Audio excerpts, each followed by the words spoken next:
नमस्कार मित्रों, आपके अपने YouTube चैनल मेरे मन की बात के इस अंक में आपका स्वागत है। मैं हूं महेंद्र सुंदरियाल। मित्रों, कल से या बल्कि परसों से एक मुद्दा जो है वो सोशल मीडिया पर बड़े ज़ोर शोर से छाया हुआ है। मेन स्ट्रीम मीडिया ने भी कवर किया है, कुछ चर्चाएँ भी आयोजित हुई हैं, लेकिन मेनली ये सोशल मीडिया का मुद्दा बन गया है। और इसमें सबसे ज़्यादा जो है वो सेक्युलरिज्म के अलंबरदार जो हैं वो शोर मचाए हुए हैं। हुआ यूँ है कि कांवड़ यात्रा 27 जुलाई से शुरू होगी। उसके मद्देनज़र मुजफ्फरनगर पुलिस ने एक आदेश निकाला, एक एडवाइजरी निकाली है बल्कि, जिसमें कहा है कि खाद्य पदार्थों के विक्रेता अपने प्रतिष्ठान में, अपनी दुकान में, अपने खोखे में अपने मालिक का और काम करने वालों का नाम जो है वो डिस्प्ले करेंगे। और कहा है कि ये पुरानी व्यवस्था है और कानून के जो कानून और सुरक्षा की स्थिति को देखते हुए किया गया है। ये जो आदेश है ये पहली बार नहीं निकला है और न ये नया कोई कानून बनाया गया है। 2006 में जब मनमोहन सिंह की सरकार थी, बल्कि यूँ कहा जाए कि सोनिया गांधी की सरकार थी, सोनिया गांधी तब सुपर पीएम हुआ करती थी, तो एक एक्ट बना, food safety and standards act 2006। उसके अंडर जो है रेगुलेशंस बनाई गई, food safety and standards licensing and registration of food businesses regulations act, regulations 2011 में। तब भी सोनिया गांधी जो हैं, एंटोनियो माइनो जिनको कहते हैं, वो तब भी सुपर पीएम थी। तो ये रेगुलेशंस तब वो हुई हैं और वही रेगुलेशंस आज भी लागू हैं। उसमें कहीं कोई चेंज नहीं हुआ, कोई फेरबदल नहीं हुई। अखिलेश यादव जो आज सेकुलरिज्म के अलंबरदार हैं, उनका भी शासन 12 से 2017 तक रहा है, लेकिन तब उन्होंने भी इस आदेश को नहीं बदला, लेकिन आज वो शोर मचा रहे हैं। अब ये हुआ तो शुरू हो गए सब ट्वीट करना, सोशल मीडिया पे खूब जो है वो चर्चा शुरू हुई।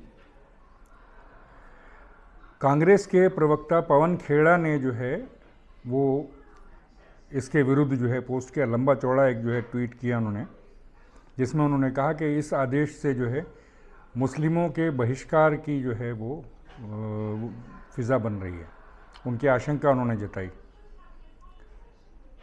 लेकिन खेड़ा साहब ये नहीं बताते हैं कि ये वो रूल है जो उनकी राजमाता सोनिया गांधी जब सुपर पीएम थी तब बने थे, ये वो नहीं बताते। ना वो ये बताते हैं कि हलाल सर्टिफिकेशन जो उन्होंने चालू किया था उससे हिंदुओं का बहिष्कार हो रहा है, वो भी नहीं बताते हैं। तृणमूल कांग्रेस के एमपी हैं साकेत गोखले, उन्होंने कहा कि मैंने जो है वो अखिलेश यादव के ही ट्वीट के ऊपर उन्होंने कहा है कि उन्होंने जो है वो ह्यूमन राइट्स कमीशन को जो है कंप्लेंट दी है, इस बारे में कंप्लेंट की कॉपी उन्होंने जो लगाई है। और अखिलेश यादव का जो वो ट्वीट है उसमें अखिलेश यादव कहते हैं कि उनका क्या, अगर जो नाम जो है अपना रख लें, गुड्डू, मुन्ना, छोटू आदि, एक तरह से अखिलेश यादव उन लोगों को एक इशारा कर रहे हैं कि कोई ज़रूरी नहीं है कि मुस्लिम नाम रखिए, आप हिंदू नाम रख के काम चलाइए। तो ये तो करते ही हैं, अभी चल रहा है ऐसा। तो बहुत सारे केसेस पकड़े गए हैं जिसमें जो मुस्लिम युवक हैं उन्होंने जो है हिंदू नाम बनाए हैं, फिर हिंदू लड़कियों से उन्होंने जो है वो इश्क किया है। ये लव जिहाद जिसको नाम दिया जाता है वो यही बेसिकली उसकी जड़ यही है, नाम बदल के। तो ये अखिलेश यादव सजेस्ट कर रहे हैं कि ऐसा ही कुछ फिर से करें। वैसे होना तो ये चाहिए था कि सबकी बजाय केवल हिंदू दुकानदारों को कहा जाता। भाई जिस तरह से ट्वीट आ रहे हैं, जिस तरह से मोहम्मद ज़ुबैर जो हैं वो कह रहे हैं, क्यों पूछ रहे हैं ये नाम, क्यों जानना चाहते हैं, क्यों डिस्प्ले करें। मोहम्मद ज़ुबैर के तो कई सारे ट्वीट इसमें आए हैं, तो पूछते हैं क्यों किया जाए, क्यों करें मुस्लिम अपने नाम का। यानी कि वो मान रहे हैं कि एक तो मुस्लिम जो है वो हिंदू नाम रखते हैं, हिंदू नामों वाले जो हैं होटल और ढाबे चलाते हैं, और साथ में हिकड़ी ये है कि हम क्यों ना करें ऐसा। उसको वो धोखा नहीं मानते हैं, उसको हिंदुओं की धार्मिक भावनाओं से खिलवाड़ नहीं मानते हैं, उस पर आघात नहीं मानते हैं। तो यही अखिलेश यादव का भी है।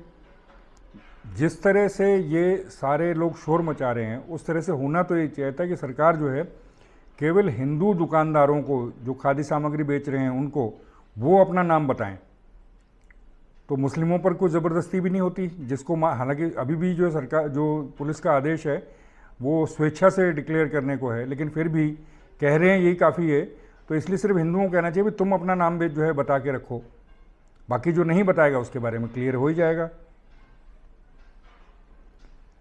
दूसरा, ये जो इस छोटी सी एडवाइजरी पर ये जो नाम डिस्क्लोजर करने वाले 2006 का एक्ट और 2011 के रेगुलेशंस हैं, इसके रीएक्ट्रेशन पे जो शोर मचा रहे हैं वो हलाल सर्टिफिकेशन पे चुप हैं।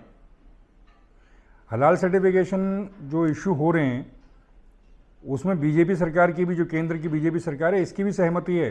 कोई दूध के धुले नहीं हैं, ये भी वही हैं। सबका साथ सबका विकास के उसमें जो है वो तुष्टिकरण में इस सरकार ने भी कोई कमी नहीं की है।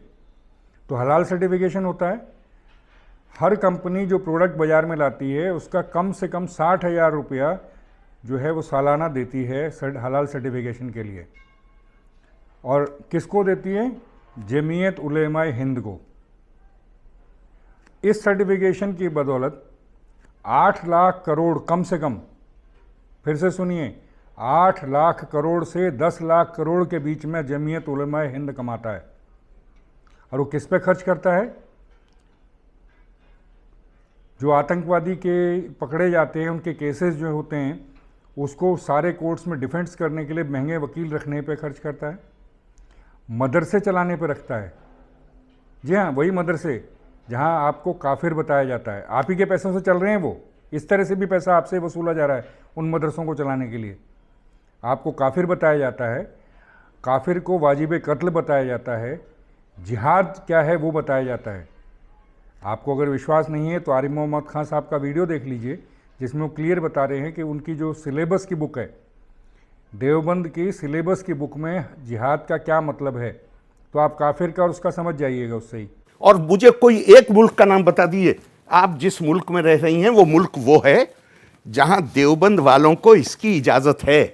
ये किताब देवबंद में निसाब का हिस्सा है, सिलेबस का हिस्सा है ये किताब। इसमें जिहाद, कुरान कहता है उज़ीना लिल्लज़ीना युक़ातलूना बिअन्नहुम ज़ुलिमू, लड़ने की इजाजत सिर्फ उनको दी जाती है जिनके खिलाफ लड़ाई लड़ी गई है, उन पर जुल्म किया गया है, उनको उनके घरों से निकाला गया है। और देवबंद क्या बताता है जिहाद का मकसद क्या है? और मुझे कोई एतराज नहीं है, कुल 4% बच्चे पढ़ते हैं, लेकिन ये 4% वो हैं जिनका मस्जिद के मिंबरों पर कब्जा है, वहां से ये तकरीरें करते हैं। लेकिन आखिरी बात पहले बात सुन, जब बॉम्ब ब्लास्ट हुआ था कब हुआ था हिंदुस्तान में? मेरी बात ये भी तो मुझे बता दीजिए भाई, मेरे पहले इसको तो सुन लीजिए। शरीयत में जिहाद दीन हक की तरफ बुलाने और जो उसे कबूल ना करे उससे जंग करने को कहते हैं।